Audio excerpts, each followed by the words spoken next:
real life of human being starts after the death. మానవుని నిజ జీవితము మరణము తర్వాత ప్రారంభమవుతుంది. So if anybody kills someone, they will face judgment of God. The wrath of God will come upon them.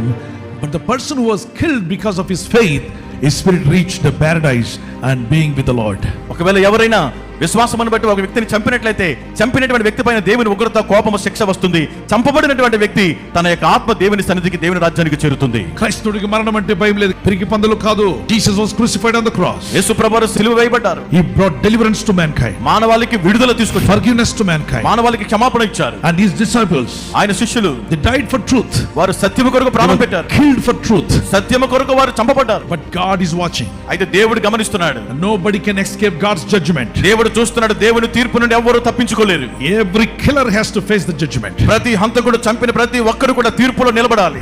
క్రైస్తవుని మరణము అంతం కాదు, అది జీవం. సజీవంగా వాళ్ళు ఉంటారు, సజీవులుగా నిలిచిపోతారు.